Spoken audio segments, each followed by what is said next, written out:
This is where, of course, a super big dumpster. Oh, that's awesome. Trash in the dumpsters. And it's, they are picking some stuff up. Alrighty, we're gonna get started on time because Steve and I have somewhere else to be right at the very end of it. We sure all have lots of places to be, so I'm going to go ahead and call us to order exactly at 2 p.m. And roll call, I see Lindsay online. Steve. Lana. Here. Penny. Kara. Here. Andy. Here. And Katie. Perfect. Did everybody get a chance to review the agenda? Okay, motion to approve the agenda. Motion. Katie, Steve. Alrighty, did everybody look at the minutes from the 20th? Yes. Any questions on the minutes? Okay, motion to approve. Motion. Katie, second. Second. Anna. All right. I don't have any scheduled public comment, so we're gonna move on from that. And no conflicts of interest to report on this one, and I'll move into the director's report. Busy month. We have a lot to talk about. I do want to talk a little bit first on both our website and our social media. We have seen a lot of momentum going on both of those things. Our website traffic is significantly up. We're talking about like each day we're seeing like an increase from like where we were seeing like 47 visitors a day to now I'm looking at it and we're seeing like 100 to 200 visitors a day on the website. So we're really seeing a significant increase in that. The social media also has, even since the director's report, significantly increased, both on Facebook and Instagram. I think a lot of that is momentum from the Argo opening. The last two influencers that we've hosted did bring a lot of traffic to the site. And then I will also say that Matt doing the brand refresh on the website and doing all of the social media content that he has been doing has been really building that momentum as well. So I think we're kind of seeing that continued increase in that. The new co-op, the social media co-op is running. We have 4 participants right now in the social media co-op. We have room for 3 more for this season. We're going to max it out at 7 co-op participants per season. So we have 3 more spaces open if any businesses want to participate in the social media co-op. Steve had his meeting and Lana had yours and the Slaymakers have had theirs. So we're really seeing some good momentum with that. Content will start being posted the next couple of weeks for May and it will run until September. I kind of reviewed the social media influencer partnership. It's really hard to track direct ROI off of a social media influencer. However, what I will say is we are seeing a lot of increased view and increased traffic. This specific influencer will be back for Burro races. So we'll see her again. She is doing the Burro races. So she'll be running with Thumper. Yes. Hey, this is Mary Jane here. I just want to know if everybody saw Goldie. Oh, yes, on the social media. Did everybody see Goldie on the social media promoting Furlings Fest? That was hilarious. That was totally Matt's brainchild. Obviously, I don't have the capabilities of creating that kind of content. So he's really super creative and is really coming up with some great ideas. It's just a testament to how he is. Like 12 hours later, he came in and 12 hours later, he put that together and put it out. It's pretty good. Yeah, so we're promoting Furlings Fest right now. That is a boosted post. So we are boosting that post to advertise for Furlings Fest. I did get another influencer who reached out just in a brand exchange. So we're not paying her anything. We're just doing a brand exchange and she's going to be doing some Furlings Fest promotion for us because she is a dog specific influencer. So she'll be posting some content next week that's going to be promoting Furlings Fest, and then she'll be present at Furlings Fest and promoting dog friendly attractions in the area. So if you're a dog friendly attraction and you'd like to have her visit you, let me know and I will get her information your way. She's just looking for an exchange. She's not asking for any money, which is always nice. Most of them do ask for money, but some don't. So that's great. Any questions on social media? For the board, our full report on our spring marketing campaign is in your packet. But we have seen a good amount of impressions off of that. I will correlate most of our website traffic increase to this because these are clickable ads. So when you click on the ad, it takes you directly to the Visit Idaho Springs website. So we are seeing some good traction based on these OTT and CTV campaigns. They run through the end of May and then they are done. So there will be no more paid marketing after that at this current moment. So we are seeing some good conversion on it as well as that kind of connect through. Again, hard to track ROI necessarily, but I will say that most of our click-throughs are coming directly from those OTT and CTV ads. And then I'm reading this, what is Trailblazer segments? That is that. So we did 3 targets for our 3 target demographics, and the Trailblazer is that Mountain Park user. And connected TV, what's that mean? Connected TV is like Roku or things that are playing like on your device or on the. So these reels are they're playing on those programs? Correct. Yeah. So like if you have a Roku, these ads are playing on your Roku device.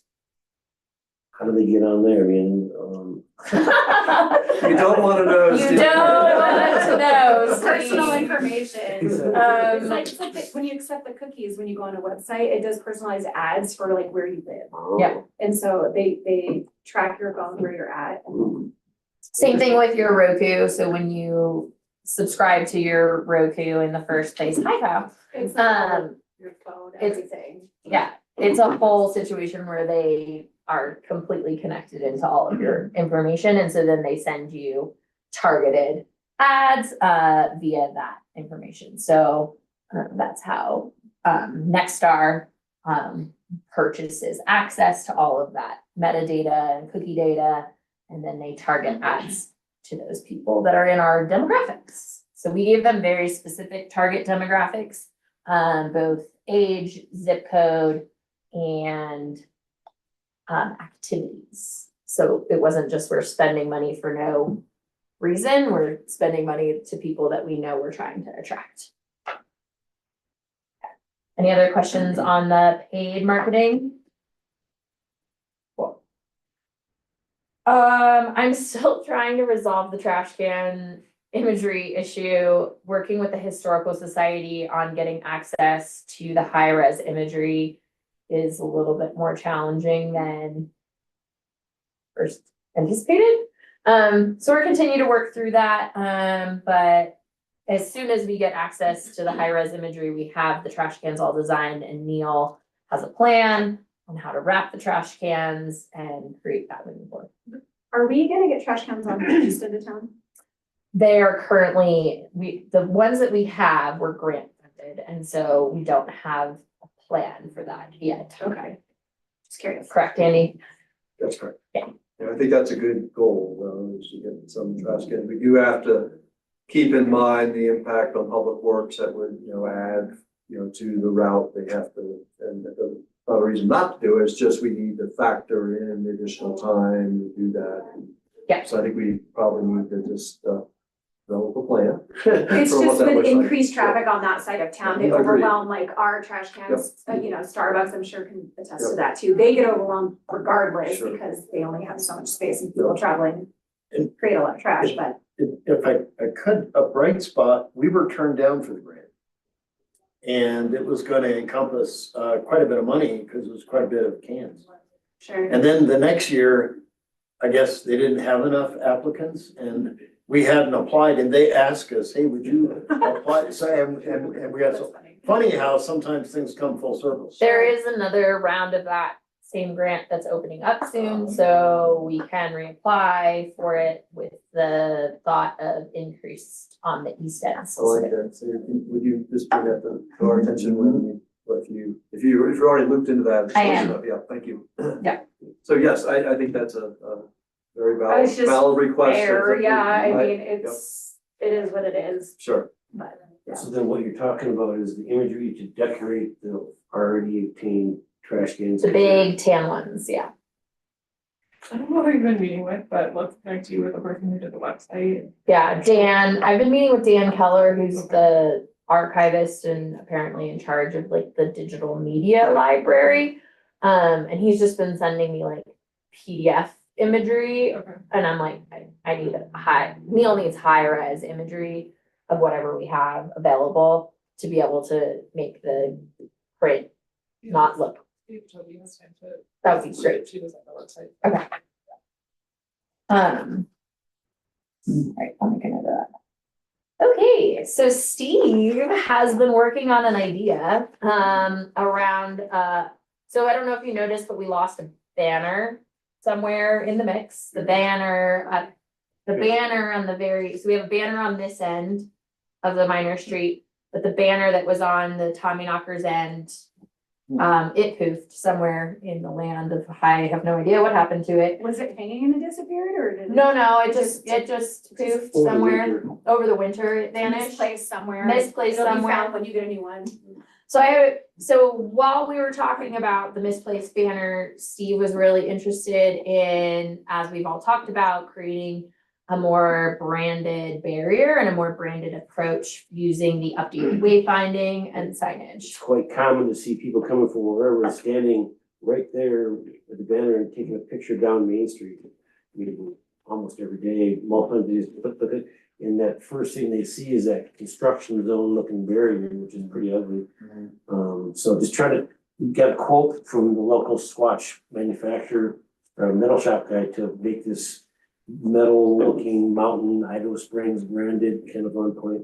So it would essentially take the current barrier, so it would not be requiring a new build on the barrier. It would be taking the current barrier, cutting it down just a little bit and adding a topper to it, that looks like this.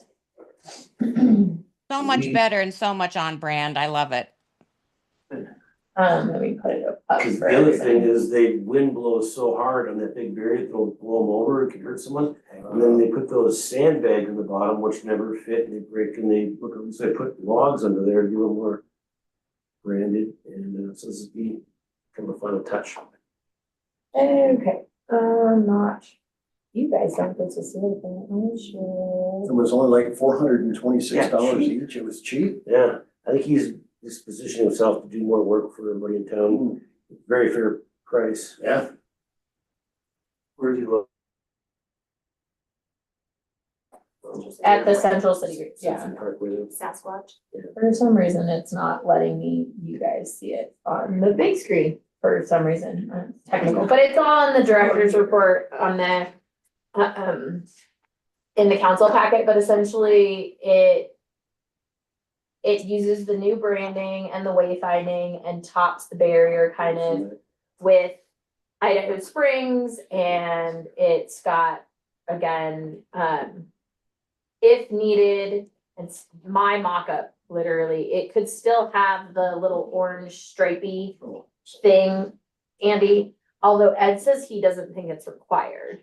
I think the main reason for that was just to provide some reflectivity, someone's not. Well, and Yeah. the bear, on the other, we have the other planters have Planners have some. that reflectivity on it. Maybe we so- put a few stripes of that red and white on both sides. On I the don't know. posts, Maybe yeah. we could think about that. Yeah. So the quote is really super inexpensive. It's $426. Tommyknockers is interested in looking at kind of sponsoring this to a certain portion, and then the board can consider if we like it and we want to go that direction. We could also do it on this barrier as well. from a sense of that. So thoughts, considerations, board members, Andy? I think it's so much better than what we have. Okay. So much Yeah. more welcoming, so much more welcoming. Do you need us to vote on it, or is it just part of the budget? It's part of the budget. I mean, we have the money in the beautification budget, especially if Tommy Knockers is willing to take care of one, then we definitely have enough to do both.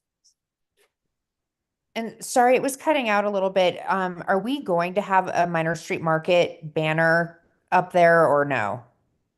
That's what we're talking about, Lindsay, like the banner on that end is missing, and so what's in your director's report is a redesign of Yeah. that barrier. Yeah, I saw that. So yeah, no, the barrier looks amazing. I'm just wondering if there's any type of signage that says welcome to Minor Street Marketplace or something like that. All of the internal barriers on Minor Street have that signage on them. Yeah, So- I saw those. I'm just wondering if at the top of the street, if we'll have anything that says this is a marketplace. Okay, like Minor Street Marketplace at the top of the street. That's not currently being planned, because again, we don't have that banner is missing. We have that banner on the 17th Street sign, but it would not be on the 14th Street sign. It would just be the topper to the barricade.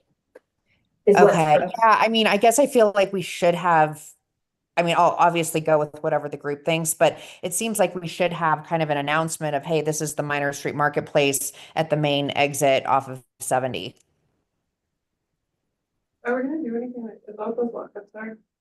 I agree with you, Lindsay. Those I are think that's the. what Lindsay's thinking too. Those are the mock-ups for the wayfinding. We are moving into to part 2 of the wayfinding grant, so we'll start moving into planning and execution of how to like fund those kind of things. Those are big. That's a Yeah, tiny like over the version. whole- Yeah, that would be like over the whole historic district that are kind of similar to the things that we saw in the wayfinding plan. I mean, we could potentially make the wood a little bit shorter and put a smaller banner. And again, Steve's point is, and something we've definitely noticed, I have Ira from Happy Llama coming up to cut holes in the current banners we have, but it does make it a wind sail when you put a banner on these because of the wind. But we could make the wood a little bit lower, and we could put a banner here that says, welcome to Minor Street Market. And I could ask for a design and a quote on that. And after we get this done, this is gonna disappear for a little bit so Steve can get Squatch to fix it. We'll just put those temporary, so for a little while, all of a sudden it's gonna turn into those temporary plastic barriers at the end. Yeah, while Steve fixes this one. And then once this new barrier is in place, Lindsay, I'll look at the sizing and design and let's see if I can come up with a banner to put on it. We put those banners somewhere else, like with Project Before, we would put them on a building or something, like using. Well, all the remaining banners will stay in place. Oh, okay, then. Yeah, we just don't have we only have one of the big orange So we're not banners changing all of them, we're just changing the one by Tommy Knockers. for right now, yeah. Okay, cool. Yeah, I would almost take one of the banners off of the side streets and just make sure that the 2 main entrances have them. Like if you could move one up to the top of the street, just since that's where people are entering. The only problem is going to be that the green banners that are on the internals, Yeah. don't say welcome to Minor Street Marketplace. They're like a different branding, a different style. They also won't fit because we're cutting the barrier down so that people can take a picture down the whole street. So Yeah, I'll no, have I to understand design- that. Okay. I'll have to design a new banner for that end cap. Yeah, we can maybe hang it on Tommy Knocker's tent. We'll see what we can come up with once we get the barricade redesigned, but I hear what you're saying for sure. Any other questions on the barriers? On the banner, I wonder if the school district would allow us to put a banner on the side of the building. Just, I On realize that's- Carlson, yeah. Yeah, it might be going away in the near future, but it'll be around at least another year probably. Yes. Okay, that's a good idea. The field house welcome postcards are being distributed to new residents. The website is up and running. If your business wants to offer something to new residents of the field house apartments specifically, let me know, and I will make sure that gets updated on their website. You just need to email me whatever exclusive offer you want to offer to those Field House folks. They're handing those out. Okay, grants, update. One big update that we have, two big updates. The digital multimedia history tour has officially finally been kicked off. Dylan and I have been waiting to kick that off because of History Colorado. We have now officially kicked that off. And Matt from Creative Trajectory, who's the new social media guy, put together a really awesome proposal for Dylan and I that is gonna basically make it so that Dylan and I don't have to really manage this. I had looked at that last night. I thought that was really impressive. Yeah, it, for board members, it's in your guys' packet. If you want to take a peek at his proposal, it's super creative. It will integrate really well into the Visit Idaho Springs website. Essentially, it will create a multimedia digital walking tour to all of our historic sites and facilities, as well as some other key historic points around town. It will have video and picture imagery telling the story of what it was to what it is now, talking about preservation and the story of where we are and who we are. And so the goal that Dylan and I are currently working on is to launch that in the fall, in October, is kind of our timeline right now. Next exciting update is Gary from Comba keyed me into an intern program through the Colorado School of Mines, and we were chosen and awarded 4 students. So I'll be kicking off that project tomorrow. We will have 4 students that will be working with me on the visitor management plan data analytics platform. So essentially we'll be taking our sales tax dollars, our visitor ridership dollars, Argo's ridership, trail counters, all the different pieces of components. And then it's going to kind of give us a predictive model of what that's doing for our economy and how to manage visitor flow. And it will be an updatable real-time application that they're going to build for us at no cost. There's a community member who has offered to help. She is a data analytic engineer in her own right, so she's gonna help me because I have no idea about this stuff. And then one of the board members from Comba, who's a professor at Mines, is also going to be helping advise on this project. So as this kind of advances, it's a 5-week project timeline, so we'll have a pretty quick turn. It kicks off tomorrow, and then we'll be able to show you this product within 5 weeks. So hopefully it'll be a pretty awesome replicatable tool that we can use for visitor management, predictive sales tax trending, understanding when we might need to escalate visitor management, especially around Virginia Canyon Mountain Park and the East End increase in traffic. Any questions on grants and open projects?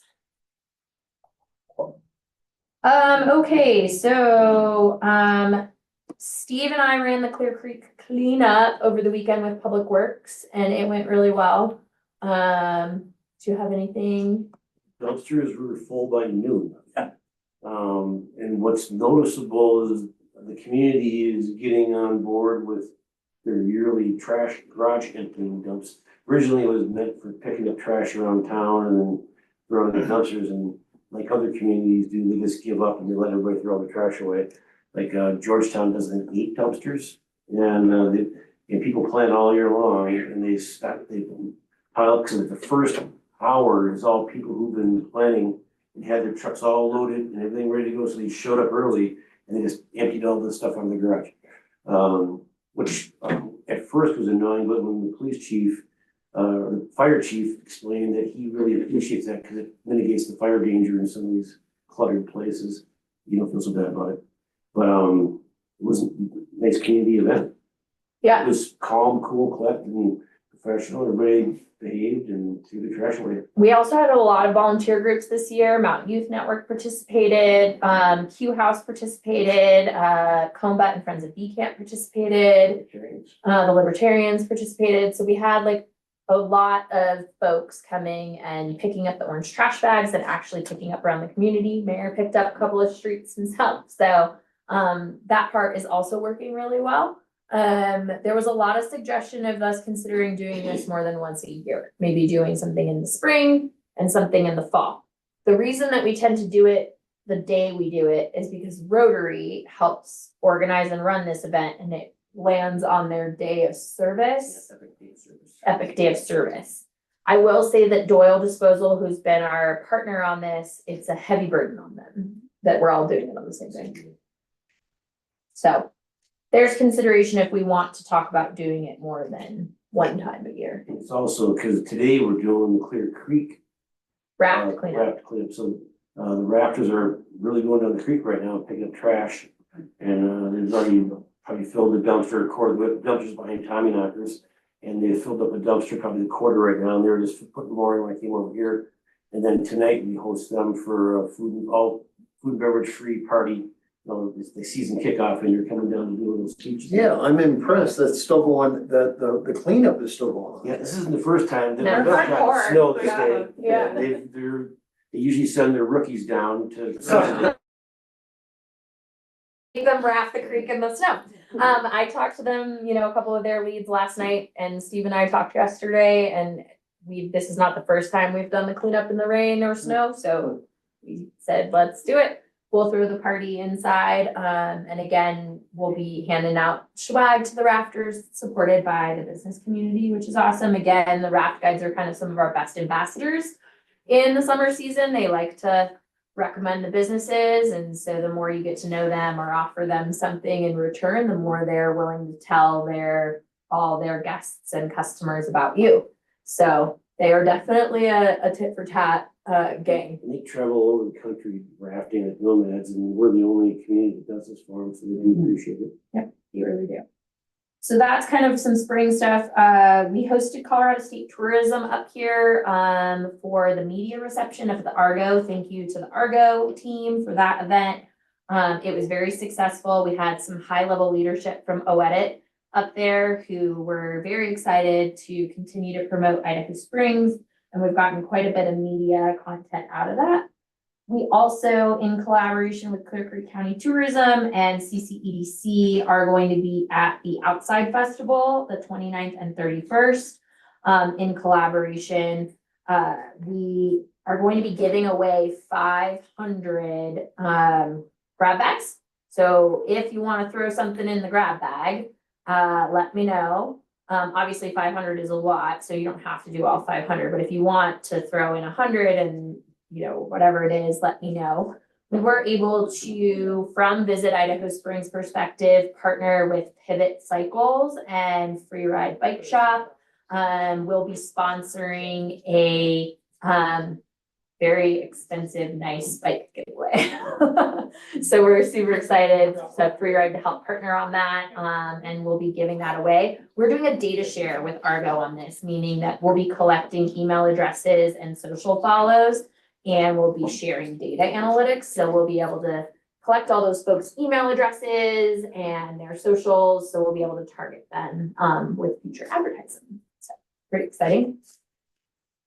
Okay, now to the exciting conversation around 4th of July. So we've had lots of conversations internally. Andy, Steve, Mayor, a few others have been talking a lot about 4th of July, and I appreciate the mayor's encouragement for me to make this year 4th of July as low lift as possible, yet still fun. So we are going to pursue kind of like a carnival style theme, maybe similar-esque to Gold Rush days back in the day. Kind of doing some light lift, more programming on the stage from a community perspective.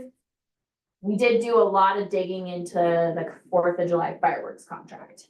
And what we discovered is that if we choose not to have fireworks at all this year, meaning we don't reschedule them to the Saturday after Thanksgiving, which is traditionally what we've done in years past. So if we can't have them on 4th of July, we host them on the Saturday after Thanksgiving as Small Business Saturday. However, Jeremy has been pretty clear that he highly doubts that unless things significantly change, he believes that we'll be on water and drought restrictions for the entire year.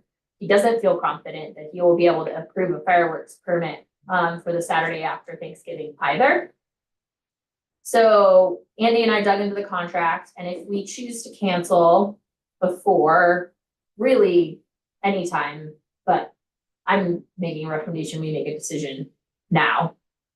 Because if we make a decision now to cancel, we free up all $27,000 that is designated towards the fireworks this year, that the board can then reallocate to other things, meaning other event activations, as well as additional marketing dollars if we want to do that. So from the perspective of that, I don't have a ton of extra money to, if we don't reallocate that money, I have a little bit of money to activate 4th of July, like $8,500 additional that I can use towards like, let's see, I got a quote for the little train, like a train that, like one of those trackless trains and a climbing wall. Those two things would pretty much eat up the remainder part of that budget. So It's not really much of a decision, it's either you cancel it, get the $27,000, or you lose the $27,000. no, if we don't cancel it now and we choose to cancel it by November 1st, we just heard from, Which is probably not gonna happen. yeah, by November 1st, then we can keep that $27,000. They basically are saying as long as we cancel by November 1st, they're not gonna charge us. This is the last year with them? No, we just renewed another 5 years Okay. with them. So they would just roll, we would just go to next year. It would be in our next year's budget. So it'd be like 6 years instead. Yeah.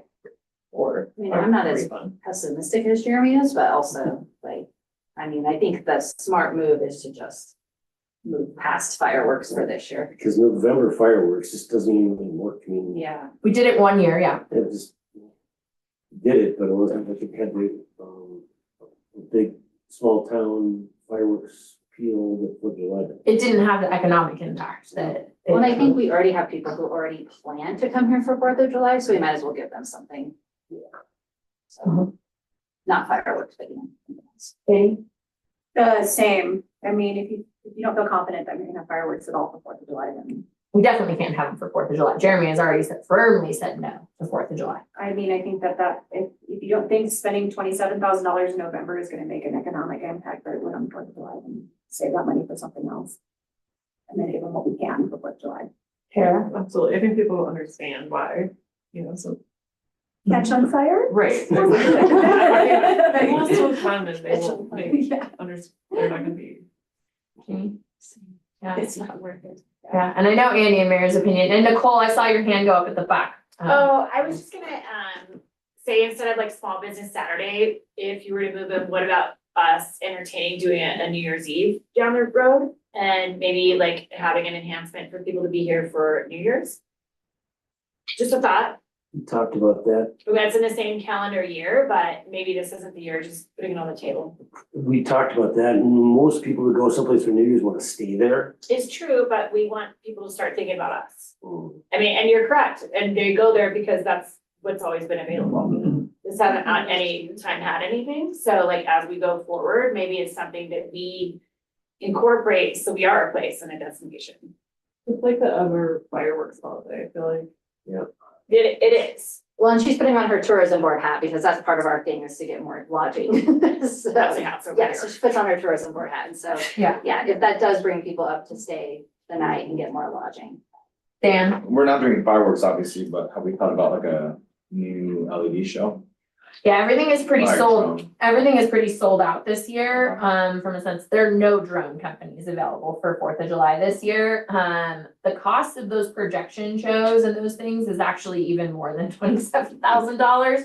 So if we were to choose to go that route, we would actually have to have more budget allocated than we currently have. But I think it's worth us looking at exploring, because I do think this is probably gonna become a perpetual problem with this. Okay. And an update on the drone show. Argo was going to be doing a drone show at the beginning of June. They have rescheduled that. Drone show is now going to be in August. August 13th is when that drone show will be. So we will be having that kind of drone style programming, but it will be in August. Okay, so just so board is aware, we do have an action item on the reallocation of that money if we want to choose to just say no to fireworks this year. what would end up happening is I would then make a recommendation to city council at work session that we forego having fireworks at all this year. If city council agrees with us, then next meeting, we can approve reallocating that funds to other areas of our budget. Correct, Annie? I have a question, would it all go to 4th of July or could we do? No, we could reallocate it however we choose to reallocate it. Yeah, we could like break it up for some stuff for 4th of July, we could put some of it towards the fall festival idea, which is actually our next topic. So Rapid Grass, at this point, I have reached an impasse.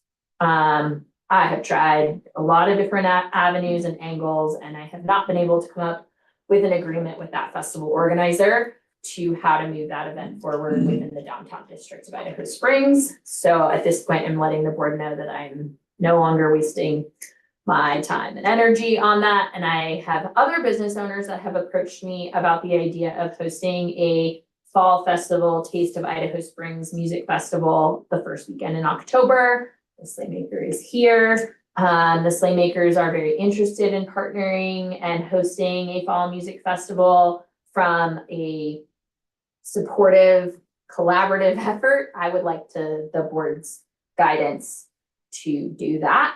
And that we could, if city council approves it, that we could reallocate a little bit of that fireworks fund towards supporting that Taste of Idaho Springs Fall Music Festival idea. Steve and I have wanted to do a Taste of Idaho Springs for a long time. And he's got good support around it. When we did the wind crawls, kind of evolved and been very successful. And then the Easter Seals, kind of was a Taste of Idaho Springs, and that went off really well this year. And people at that event, not me, were saying, "You should do this in Idaho Springs." So not knowing that we've been kind of talking about it, but not sure how to pull it off. So the details we can talk about with different special group and so on. So if someone wants to make it happen, I'll help. Yeah. I think it's great, let's do it. So we do have also, so we do have $8,000 right now that is already pre-budgeted for Rapid Grass. So that money can easily just be reallocated to a Taste of Idaho Springs Fall Music Festival. And I can work with the Slaymakers and Steve on developing that concept and moving that forward. If there's an action item, we'll move it there. We had the community conversation. Thank you, Yards, as always, for an amazing event. It was a great time. We had Argo there. For those that don't know, this is Kyle. Kyle is the GM and CEO of the Argo cable car, and he had his guest services director, Dan, at the community conversation. It was very supportive to have Dan there, kind of talking through just Argo's opening, and I'll talk here in a little bit, but just wanted to say that went really well. I was expecting a lot more challenge, and it was not challenging at all. It was very light and good conversations. We're working through the changes to the new parking program. I've been meeting with East End business owners on encroachment permits to protect their parking. So Marion's, Conrad's, and the Koleskis now I have spoken with and helped make sure that their East End parking that is Colorado Boulevard, which is city property, is and can be protected for business only parking. And it's been working really great.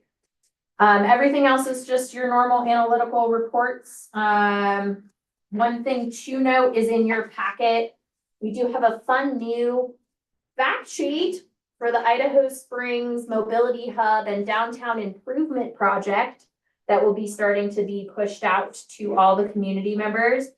It sounds like we have good, and I'm gonna let Annie and Mayor speak to it, but it sounds like we have really good momentum for phase 1 of this project, the Mobility Hub, which is the slip lane and the redesign of the parking lot at the bus stang and more parking added kind of across from Maverick where the raft and the laundromat are. It sounds like we're really looking like that project could kick off next year. Mayor? Yeah, and I would just point out, particularly for folks in the audience who may not be aware of this, CDOT had committed $6.3 million early on. But please keep in mind, that was when it was going to be a $40 million project. So was there $6.3 million still secure when we're not going ahead with the whole revamp of Minor and, the parking facility? And, I'm happy to say that the 6.3 million on their end is still viable. The city was going to have to match 6.3 million, but please understand the predicament that would put the city in, where we don't have that money in the bank. We were gonna have to bond for that. Well, that was gonna be about a $25,000 a month payment, about 300 grand a year in good years and bad years. We were gonna have to come up with 300 Gs. And the money was gonna come out of the parking structure, right? The funds that people were paying to park in the parking structure.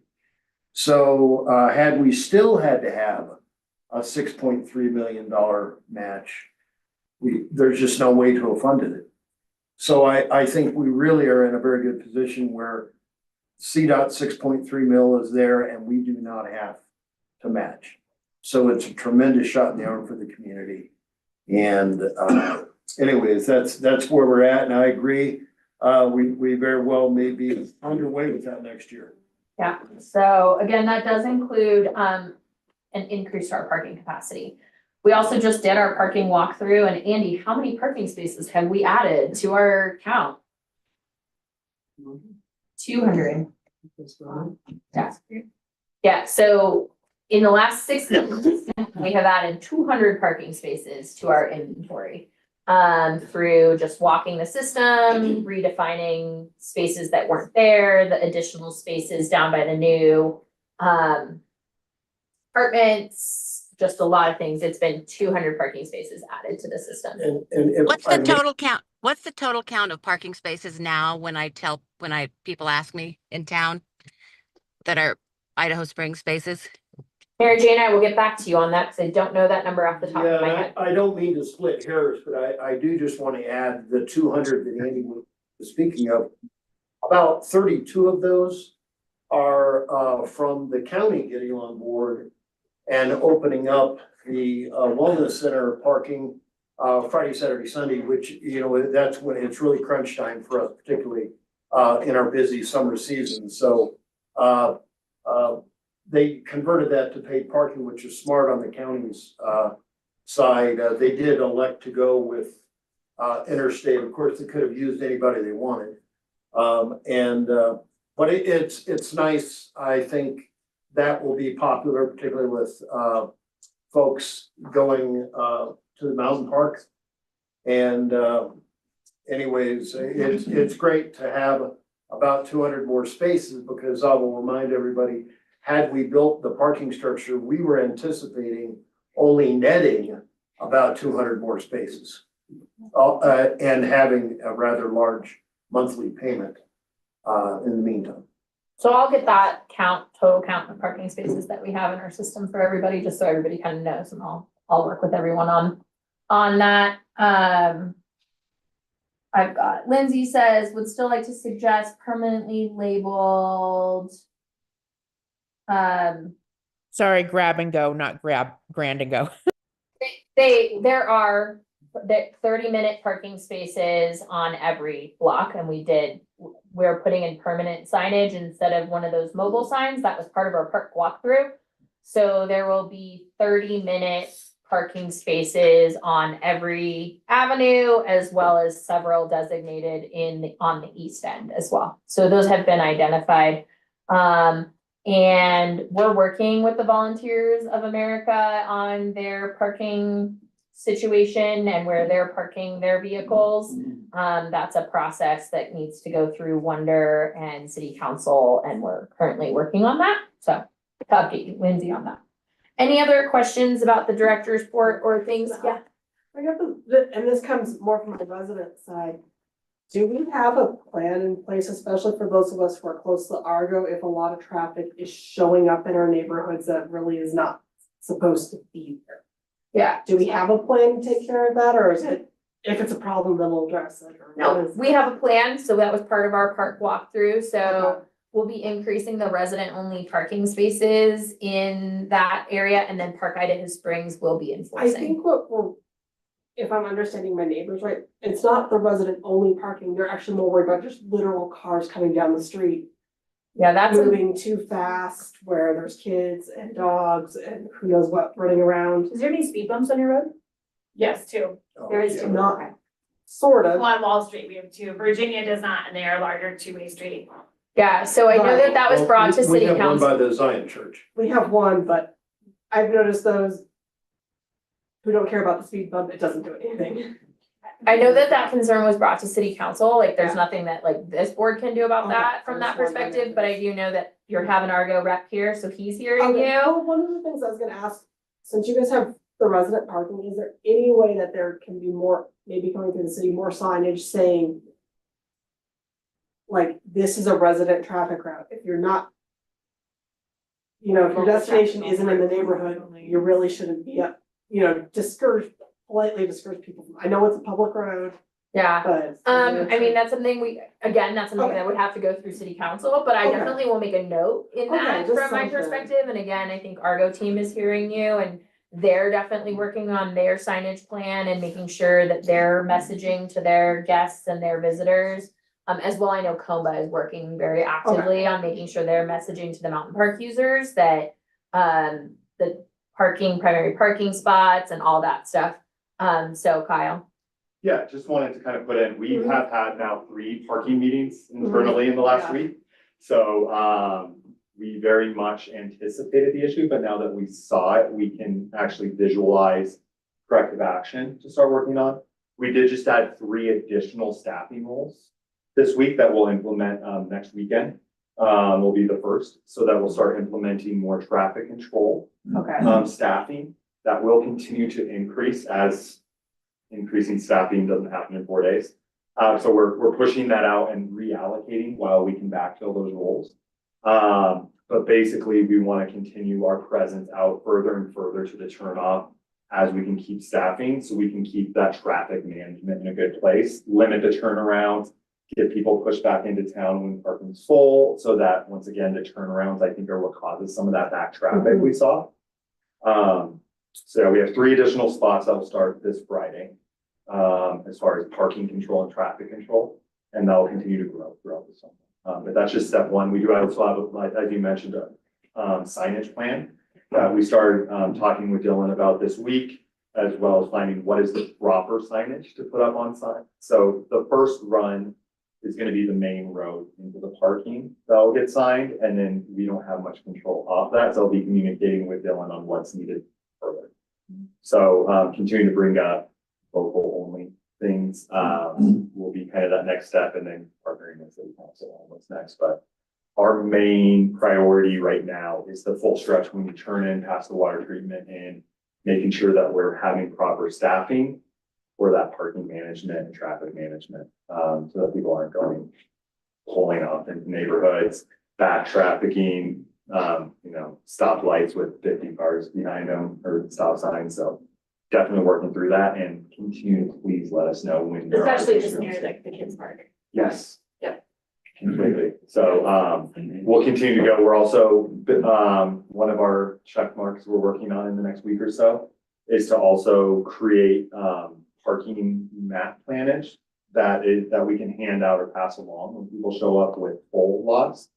So that we are properly passing them off with proper directions on how to get back without just searching for spots after that, which also leads to kind of the community traffic.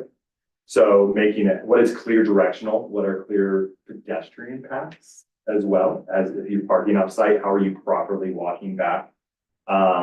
And kind of controlling that pedestrian traffic as well. So those are in the works right Do you know if Riverside will stay closed or if it'll be like pet and bike only? That's that's going to city council, this next work session.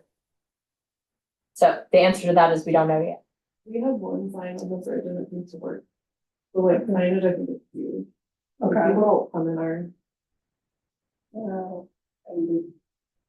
Flying down right. Thank you, Sandy. It's We'll not- take this to city council. Yeah, so again, like, and I'll make sure, I'm at city council next work session as well, so I'll continue to voice that as well, that we're working on it from a business partnership perspective. Obviously, we all knew this first little bit was gonna be a little bit rocky and bumpy, so we appreciate everyone's patience and feedback as we continue to work through all these different little variations to the new growth. So, any other questions on the director's report before I move up to updates from business? And then we have Workforce Colorado on as our last item. So Steve, updates? Well, the week before last was bad because it snowed. And last week got better and the weekend was almost like summer numbers and not snowing. So I'm imagining this week's gonna be rough numbers. Lana? I think it's also graduation season, so people get distracted and they're trying to finish school and finish all the stuff, so, yeah. On that note, reminder, I did send out an email, but the graduation parade is on Thursday. So for Minor Street businesses, please pay attention. There will be a graduation parade on Minor at 5 p.m. on Thursday. Like normal, it will probably only be 6 to 10 cars, but do pay attention that all of a sudden when you see a car on Minor, don't freak out. Okay. Jenny? Too much to say? Yeah. That's gotten worse, so. That's good. I like not hearing it's not getting worse. Okay, we'll soon be getting better. Tara? Mother's Day was good. Our weddings are starting up for the season. We had a great meeting with, the Hot Springs today, so that's exciting partnership, and they have a lot of cool stuff going on over there with their updates, so that's encouraging. And then my little plug for flowers on Thursday for volunteers, if anyone wants to come over in the morning. Thursday morning, bright and early, want to plant flowers? It's lots of fun. We have kids this year, so that'll always be great. We're doing it a little early, so we will have the Carlson kiddos over there to help us. But Tara and I will be running around with our heads cut off on Thursday morning. Where, what are you doing? Planting all the city The flowers. We're coming. Okay, where are you guys meeting at? Citizens Park, At 9 a.m. Tara and I will be there earlier, but yeah. If I have nothing going on, I didn't know you guys were doing that, so if Yeah. I have nothing going on, I'll totally join you. Yeah, awesome. Katie, business update? Same exact thing that Steve said. I mean, last week was great. Started feeling it hard. It was awesome. And then today we were like, okay, everybody go home by like noon. So it's just, it is what it is, but. we need Yeah, to like, work, so I we can't didn't know complain. last night. Yeah. Nobody, Nobody. which is unusual. We haven't had that all year. Yeah. Yeah, So.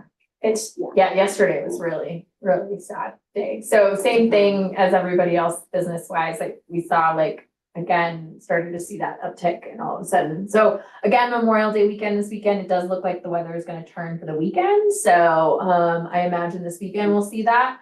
Audience business owners, anyone want to share an update or introduce yourself? I see some new faces that are not new to me, but might be new to the rest of my board. Anybody want to provide an update? Dan? Oh, yeah. Lots of things and names. Anybody? Dan? Yeah, I guess to hear the restaurant, it was the opposite for us. It was just warmer, so hot water, it's a little hot, so people are kind of just kicking it. It's really busy today, so if there's anything we can help provide, the flow of traffic, let me know. I guess one thing that I don't know if Kyle remembered, or you remembered, but we didn't submit, but to help with the parking situation, we're thinking about we have that gravel lot over there that we can just do some shuttle services that we're thinking about. Sweet, thanks for that. Awesome. Back row over there, anybody? Just residents. How did your guys' first weekend go? Yeah, it was good. We had we saw just kind of a mild flow of people starting out. I don't think too many people know that we're there quite yet, but we did have a few rentals that went out and all came back successfully, so it was good. We had some visitors that didn't seem like they were super familiar with the camp and just new to the area. That's great, moving for us. Awesome. Chris? I don't know, I was here all weekend, so I don't know. Yeah. I was here, but not here. But, we noticed the pickup last week in our shop. Maybe it'll get nice again for the weekend. I feel like when we feel it, we all feel it, right? And then we all kind of experience the same thing. It's just- Yeah, it's very similar. Yeah. Yeah, Nicole. have we talked about bringing the rickshaw business back with the rec center and having rickshaws for like Minor Street Market? You're saying a shuttle service, that could be something from like east end to west end. Problem is staffing for that, and then the rec center has pretty limited capacity on that. It's been a constant conversation. Okay, what was the insurance? Yep. There's one that's ready, I know you did the one that like Yeah. converted to electric. and Yeah. the insurance was like a big issue with, like, I don't know. Like, if the rec couldn't. and It was then insurance for the rec couldn't. center. Yeah, it was insurance for the rec center, and then Mountain Youth Network couldn't do it because of the liability concerns of that. Yeah. They're like, probably just fun things to keep thinking of. All right, Kyle, Argo update? Yeah, so, in the last.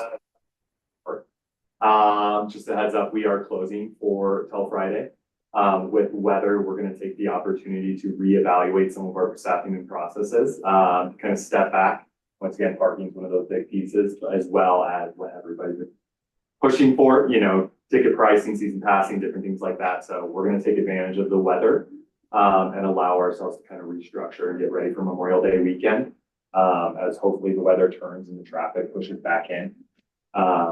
But as we go, we are starting to push some events, starting this weekend, to kind of test what that looks like, test what the volume looks like, capacities, and how we manage that. So really working hard on that this weekend.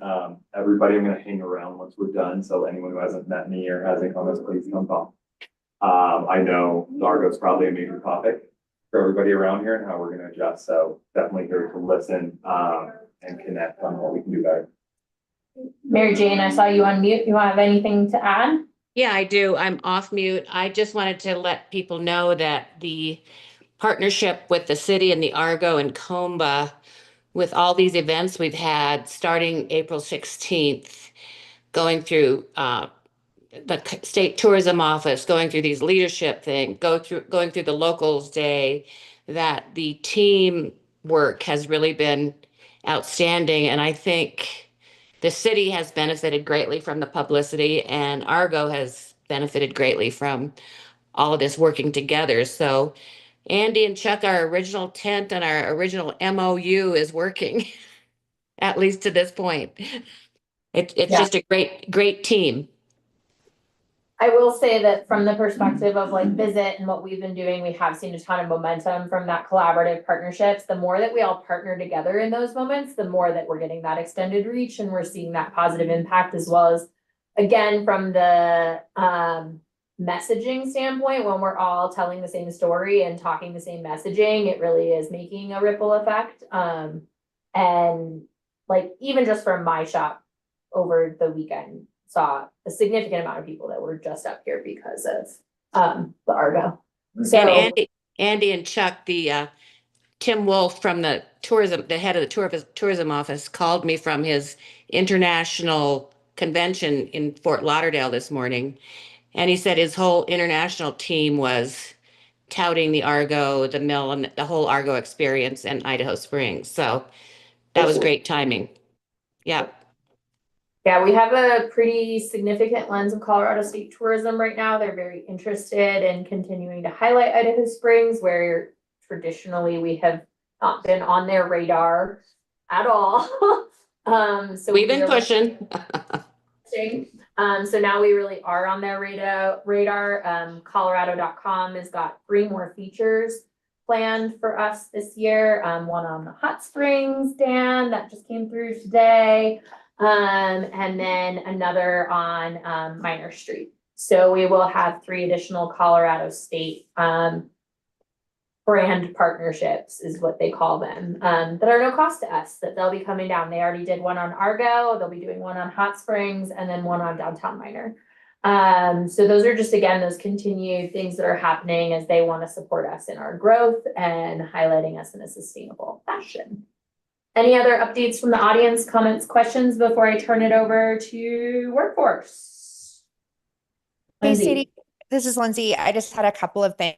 One is we've definitely seen an uptick in business, and we do attribute that to the Argo. So yay, Mary Jane and the Argo. We've been Thank waiting. you.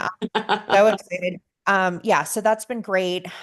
We are down for the year, but hopefully, we have a decent summer. It's sure been a weird season. A couple of things that I wanted to bring up. One is an opportunity for businesses. So Colorado Kids Belong is an organization that provides services to foster families and also helps find homes for children that are whose parents' legal rights have been removed, and so they're looking for adoptive families. Anyway, long story short, I'll throw in the chat the link, but businesses can provide a discount on their website for foster families. So Two Brothers, for example, is providing our employee discount, which is 50% off. To anyone that is providing foster care. So putting that in the chat for businesses that want to participate. There's a Foster Colorado Kids Belong app, and basically the discount is advertised through that app, and so families that provide services can come into your business. And can look for businesses that are supported. And it's not just restaurants, it's also it could be whether it's rafting or the Argo or really any outdoor recreation opportunities, positive experiences for kids.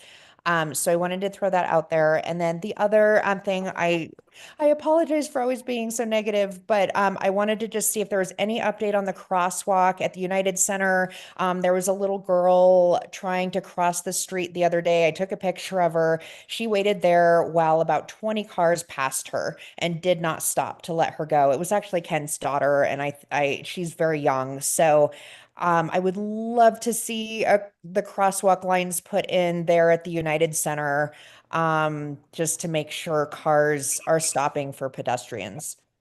Thank you for pointing that out, Lindsay. I have both Andy and I making a note on that right now, so we'll make sure that gets added to the list. Thank you guys so much.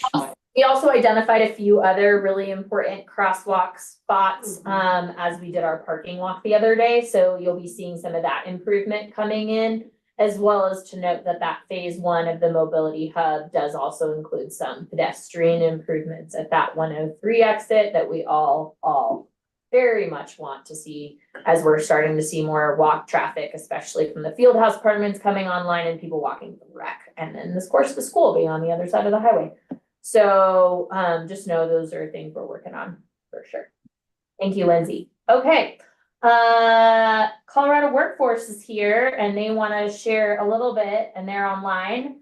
You can go ahead and unmute. Everybody can hear you and see you. So we really appreciate you guys taking time for board and business leaders. Everything she talks about will go out in the newsletter, as well as board. All their information is in your packet. Go ahead, take the floor. Awesome. Hey, thanks so much for having us this afternoon. Rosa, my coworker, is going to be sharing her screen, if that's all right.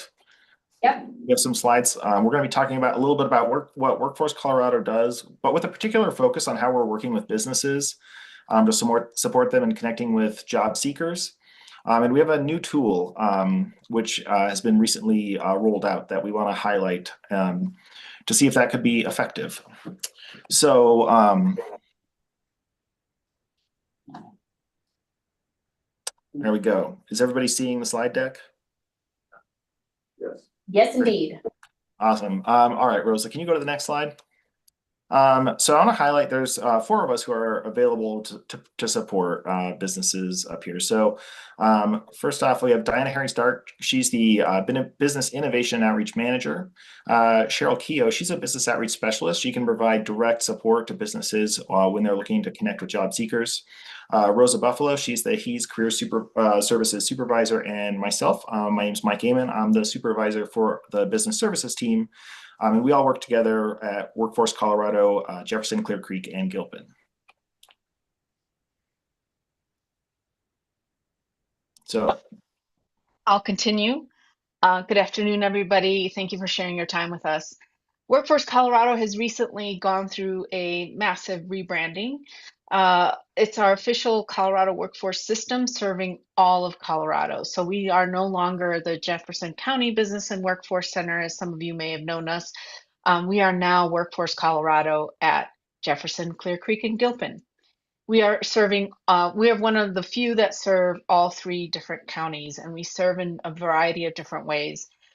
We are known as the HEAS Division, or Housing Economic Employment Services Division of Human Services in Jefferson County. We provide business services, as Mike already mentioned, Employment Navigation Center, where job seekers from all different areas can come and get support around getting jobs. Workforce programs that include workforce, work-based learning, or any other programs that might include work training. We also have safety net programs down there, but those are county specific. So no one, each county has their own. Clear Creek has their own, and so does Gilpin. And that is what Workforce Colorado is all about. Who uses Workforce Connecting Colorado? So the biggest part that changed with Workforce Colorado is the labor exchange and also record keeping software that is launched across all of Colorado. We serve businesses, we serve job seekers, state workforce, and federal government programs that use the information from Connecting Colorado in order to allocate funds that help with programming for our 3 counties. All right, you're stuck with me again. So Connecting Colorado is a website. Some of you may have used it in the past. It has been around for a very long time. I would say probably over 20 years. But that's honestly, that's the main thing we want to talk about. So at the end of the last year, a completely new Connecting Colorado was rolled out, and it is an enormous increase in capability over what we had in the past. So Connecting Colorado itself, it's the official platform for the Colorado workforce system. Job seekers use it to search for jobs. There's tons of events and workshops posted in it, and businesses use it to post their open positions. Connecting Colorado itself is a secure site, which is obviously really important for both businesses and job seekers. But what's special about Connecting Colorado is this is a statewide system, but it's a statewide system that has local support. So if a business is using Connecting Colorado and they're running into issues or they're not seeing results, there are actual human beings like myself or Cheryl or Rosa who can support. And that really sets this platform apart and makes it effective for businesses and for job seekers. It has to be effective for both. Otherwise, everybody will be unhappy. The system itself also, we have a best-in-class labor exchange here on this slide. The state of Colorado partnered with a company that specifically develops applicant tracking systems and recruiting software for corporations. They had them develop the new Connecting Colorado system for us here at a statewide level. And why that I'm mentioning that is businesses now have access to those same tools that in other states they have to pay for. Here, we have access to those tools for free. And that makes a big difference for smaller businesses that don't have access to their own applicant tracking systems. Next slide. So I just want to take like a couple of seconds, well, more than a couple seconds, a minute or so to say like a little bit about what we do with businesses overall. So you just have a little more context if you haven't worked with Workforce Colorado before. So the way we work with businesses, fundamentally, we're here to connect businesses and job seekers. That's really important for us to have a strong local economy. It's really important for people's quality of life. So when we're looking to connect people and businesses, we do that through a couple of different methods. So obviously, first off, Connecting Colorado is a really powerful tool. Also, we utilize a lot of in-person events. So we'll use job fairs to connect people.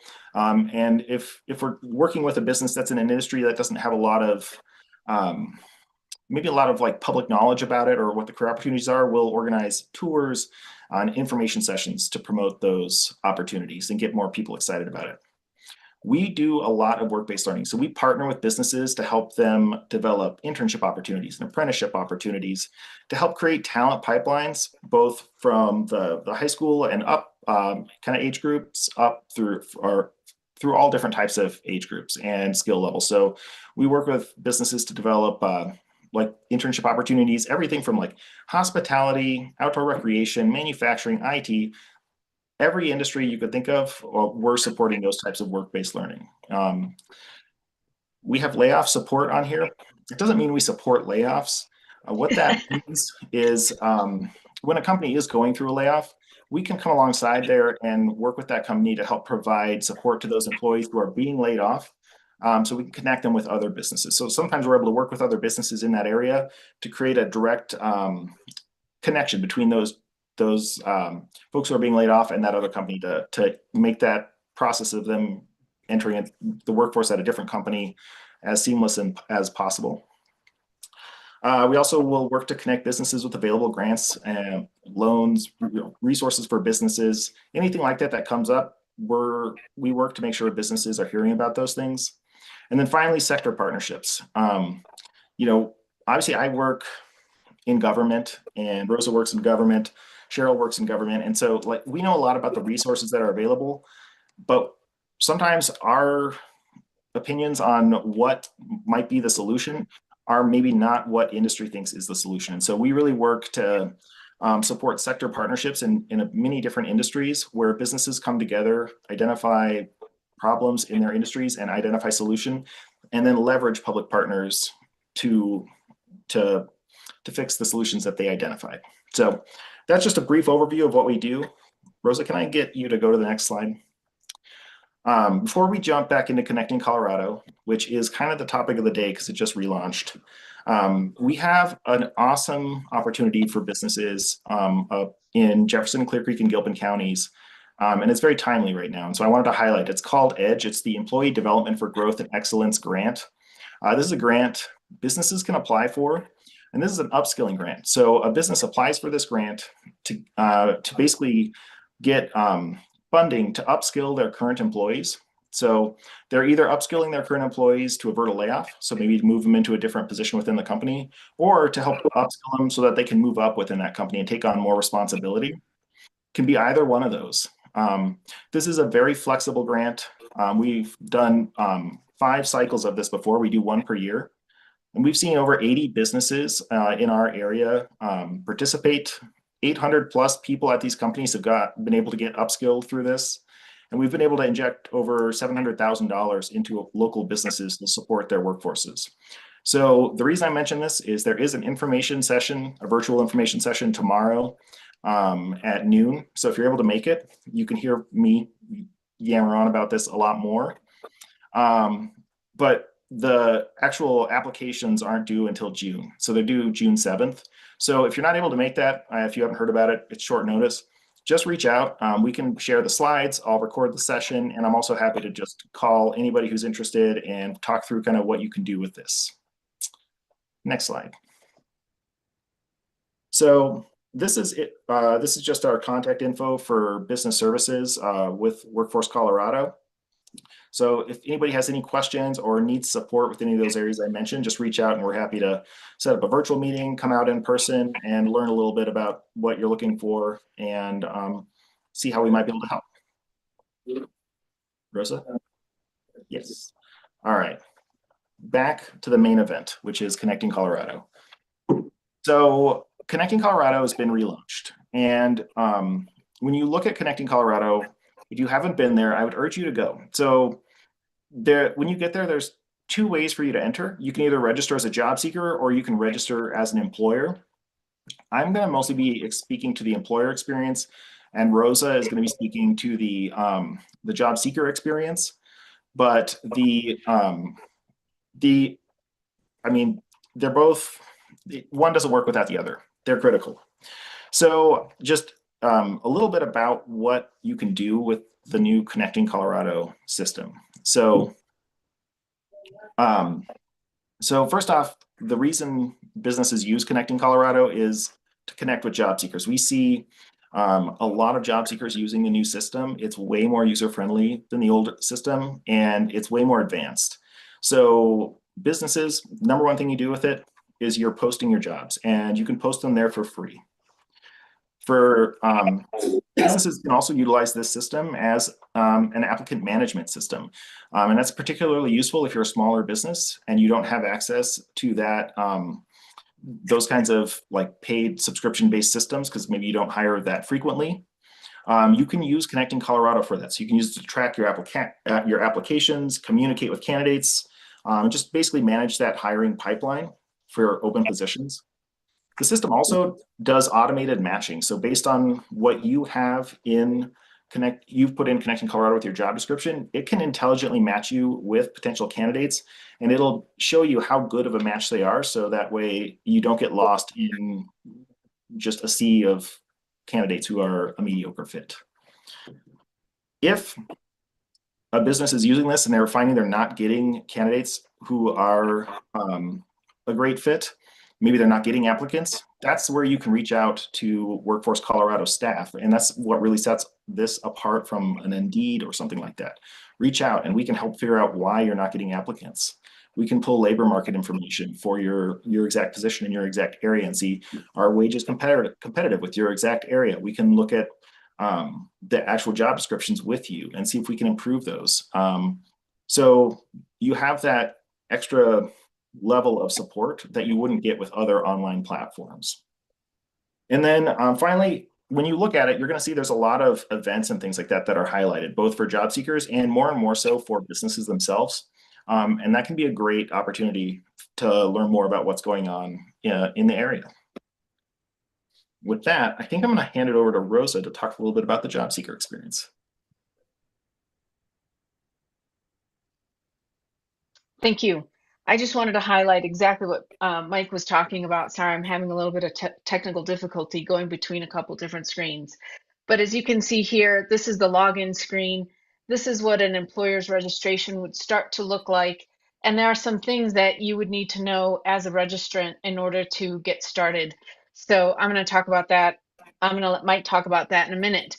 But I just wanted you to see that if there are other resources that are available for businesses, so for example, the Power of Second Chances Business Leadership Workshop, you can find all sorts of resources here that are free or low cost.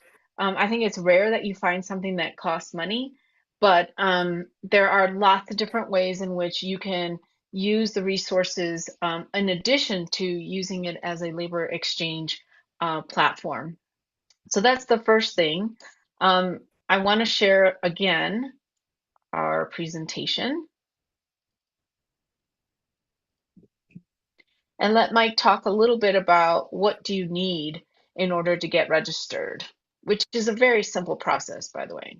Yeah, so I'm not going to go super in depth. I can't demonstrate this because we don't have the time here to do that. But if you're a business who wants to set up an account, it's an easy process. You're going to want to have things like your FEIN handy and like your unemployment insurance, for example.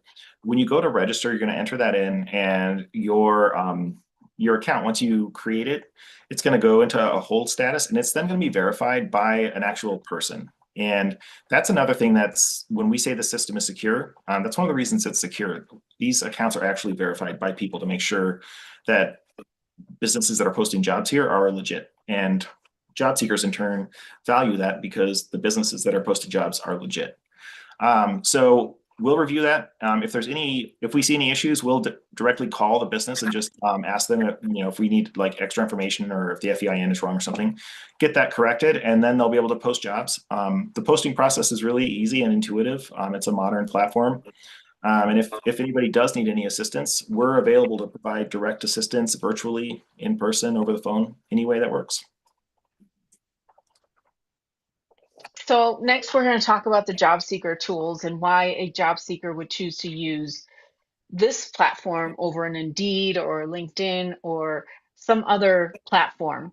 First of all, as has already been mentioned, this is incredibly secure, and all of the businesses that are posting are vetted. So that's an important thing for the job seeker safety and feeling confident that the jobs that are being posted are actual possibilities for them to go into careers. The platform contains career planning tools that include a resume builder, job matching, as we've already mentioned, a skills identifier. Sometimes, especially if we have really young job seekers, they're not really sure what skills they have or can't identify their skills. So we help them, and the AI within the platform actually helps them identify their skills just by the job descriptions that they submit as part of their job history or their volunteer history, or they might even include things that they do outside of school. Access to a career coach or career planning coach through a virtual, phone, or in-person appointment. Job seekers can talk to an actual person that can help support them through the career planning tools. They can access training to programs that they are interested in, or learn more about other careers that are important to them. And then employment readiness workshops such as the resume building, the interview skills, the career exploration, kind of the basics that we typically get when it comes to a job seeker. I'm going to take a minute now to demonstrate what that looks like. I want you to bear with me. We're going to talk about searching for jobs, setting skills, job titles, and then navigating towards a job or how to look for a job. So you can see what it looks like on the other side for a job seeker when they find your business. So here we go.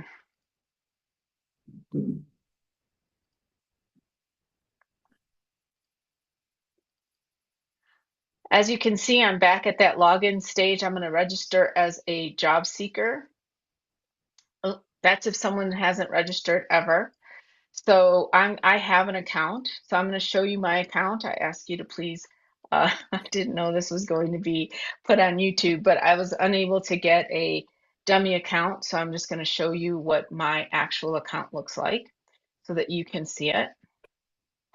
As we've mentioned, it's incredibly secure. So there's two-factor authentication for everybody.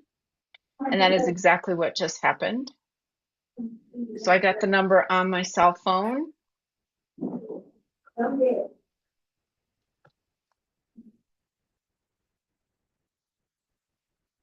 So please bear with me.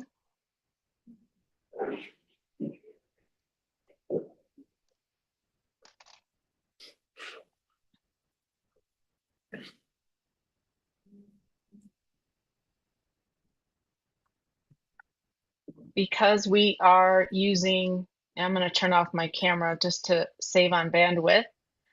But because we are using multiple ways of distributing this presentation, it's taken a while. Once you land on the page, you notice that at the top, there's a place to immediately search for jobs, manage our favorites, manage job applications. So once I submit a bunch of job applications, I can manage them through the platform.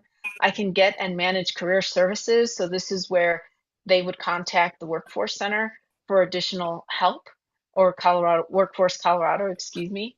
The Resume Coach is an amazing tool that helps you basically coach you through how to build a resume.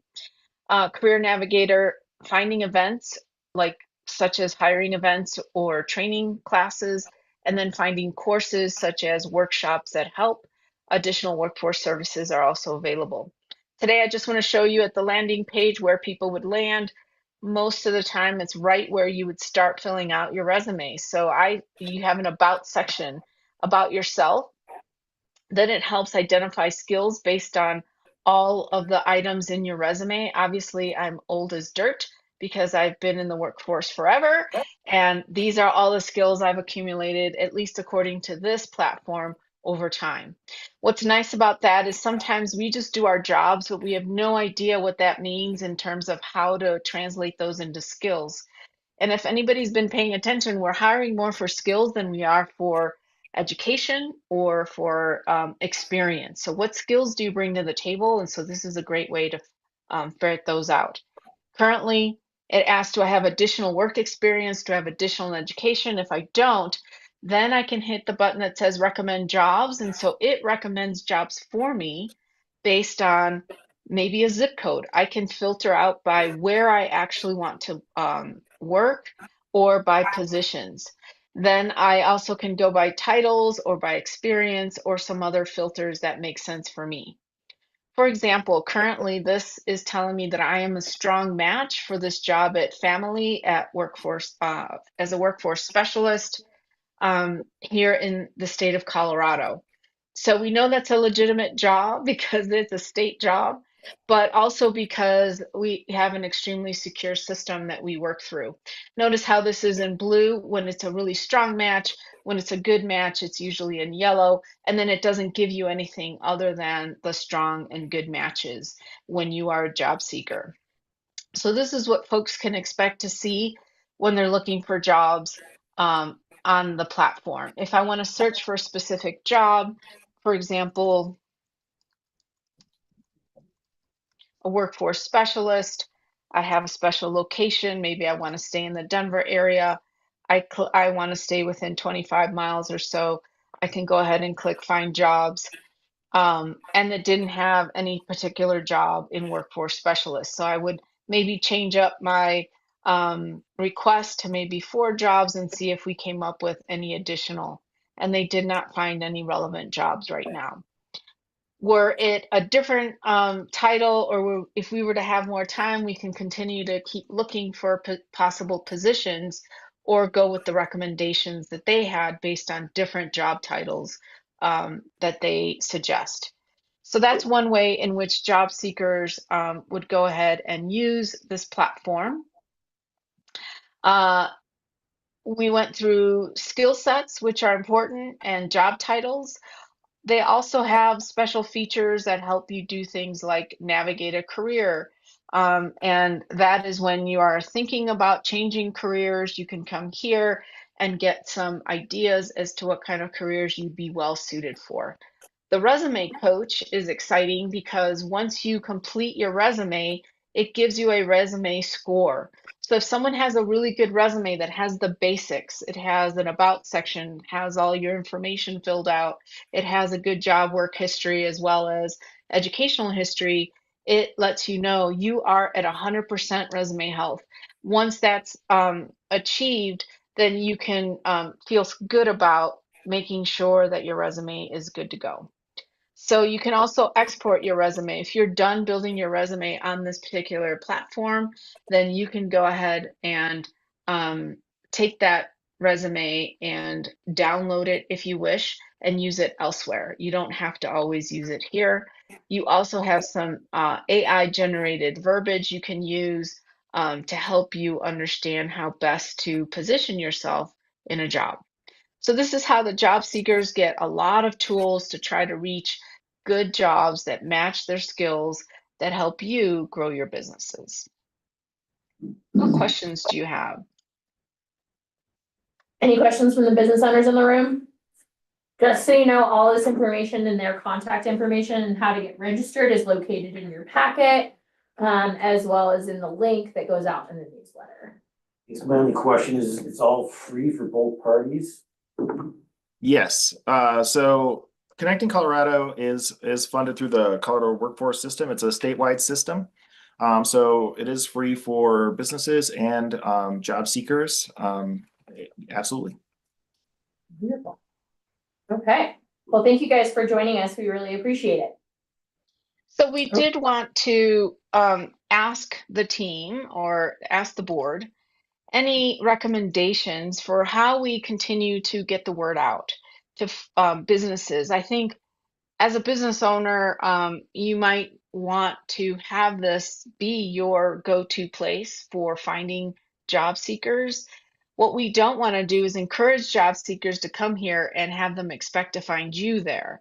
So we have to find a strategic way to get businesses registered so that we can encourage job seekers. Some of you may know we have a workforce person at the health center in Idaho Springs that assists job seekers in finding positions. What we consistently hear is that we can't find people to work. So this is a great place to kind of have that meeting spot that is secure and is effective in helping you find the right people when you need them. So my suggestion to the team is anything you can share with Sadie or even Lindsay, who's on our workforce board, that would help us get folks out there. I know there's meetings that happen on the north side and the west side of your county that maybe we could come and ask for more. The Region 3 Resilience team also wants to be involved, and so do Mike and Cheryl, to to help businesses get registered as soon as possible. Perhaps set a goal by when we would like to get maybe at least 60% of the folks ready to go, and then go from there to start really pushing job seekers to use this as their main place to look for jobs in Gilpin, Clear Creek, and Jefferson County. Yeah, well, I'll definitely include it in our business newsletter, prompting businesses to register. You have some of the bigger employers at the table right now, so just that they have this information will help them kind of know that they can get registered as businesses. And I can kind of make sure we connect with some of the other larger business owners in the community, but I think we'll start there and see what else we can do. Board, any suggestions, Tara? I have a question. Is there a specific demographic on either end, or it's aside from just Gilpin, Clear Creek, and New Jefferson? Like, who am I finding, like, do they have any focus on that end? Like, I just don't know if I would be the best person to be on there, if that makes sense. Yeah, so from in job seeker perspective, we have a lot of service industry and we have a lot of retail and we have a lot of that. Is that a demographic you guys are looking to fill? Yeah, absolutely. So Connecting Colorado, we see postings and job seekers from literally every industry right now. So we're seeing, things like hospitality. We're seeing things like Rosa demonstrated where there was like human services jobs. It's a really wide gamut of positions that we see posted, and then also job seekers as well. Okay, wonderful. Any other questions, board, thoughts? Is the city on there? The city, no, we're not. I don't think so. Is that applicable to government? Yeah, obviously, because the state jobs are on there, so we definitely could look at getting the city registered as well. Making sure that the city of Idaho Springs is registered as an employer. Nonprofits, businesses, all would be getting registered. It's also important to note that we are working with local school counselors, because as you saw, it's a resume builder and it'll actually format your resume for you, so that those counselors who are helping students get summer jobs or get jobs after high school that are not going on to college can help them get those done much faster than if they were to let them do it on their own. Wonderful. And then can you guys send me the slide deck that you put together? Then I can put that out in the packet as well. For sure. Okay, well, we got to wrap up, guys. Thank you so much for your time today. Board, I got 2 action items for us to discuss. We need a motion on a recommendation about fireworks for 2026. Well, what do we want to say? Do we want to move to not have fireworks? Well, did we? I think we decided, but I just want to, if the board is in consensus, the motion would be a motion to recommend that we not host fireworks at all in the 2026 season, and that we look at reallocation of the fireworks funds to the community promotion budget. So you want to, because you have 2 recommendations on there, is that kind Well, of cover both of them, or you want? No, there's the one for fireworks, and then one for the Rapid one Grass. is for the 8,000 that's already funded for Rapid Grass. So the first motion would be, if I heard the board correctly, and I think I did, was that I would be recommending to city council that we forego having fireworks at all in 2026, and that we recommend reallocating those funds to our budget. Motion to approve reallocating those funds and canceling fireworks for the year in order to free that. Okay, Tara, second. Second. Katie, all in favor? Aye. All right, cool. Second motion is the reallocation of the $8,000 of event funds that have been designated towards Rapid Grass to a fall Taste of Idaho Springs Music Festival. Motion. All right, Katie, second. Second. Lana, Is it all $8,000 or just that's what's currently designated towards that Rapid Grass. you need $8,000 to let it out? I don't know the answer to that question. I would like to start there and then we can go from there. Do we want to pause that conversation, open that up to more? I mean, we also could just say reallocation of funds. And when cause we have, I could come to the next meeting in June with a rework of the events budget in general with the $27,000 and how it would be separated between 4th of July and that and other activations. If that would be preferred, and then we could just make a motion to reallocate funds towards a fall Taste of Idaho Springs. It's like $35,000 for. Yeah. That's significant amount of money. You don't have to spend it all. No, of course not. You know me, not gonna spend it all. Yeah, so 27 plus 8,000 is 3,500. 35,000, not 3,500, 35,000. So, But this budget would just be the 8,000, not anything to do with the 27. Correct. This is just what's been allocated towards Rapid Crest at this time. And I would say that with like, if we're gonna do music and the taste, I would say that that is about fair for that. cause like the taste is pretty unplanned, like, are you selling tickets? I would think we would use it as a fundraiser, for a nonprofit. So we would partner with a nonprofit, just like we've done for other taste events. Cause those events actually make money. You don't We spend money. can't make money, but we would want to pay for, like we talked about, we would want to pay for the restaurants to participate so that it's not a burden on the restaurants, because that's what the biggest problem with the wing crawl has been, is that the restaurants have to pay for that. So I have a motion and a second, and Steve's discussing. So all in favor? Okay, Steve's not in favor. Okay, Steve is in favor, okay. Alrighty, I appreciate everybody's support. We're gonna close this meeting at 3:36. Please drive safe. And we're gonna go and deal with some raptors. Do you know how much rapid grass is costing in the past? Oh, a lot, Right? it's a And then we lot. almost never make money. They don't.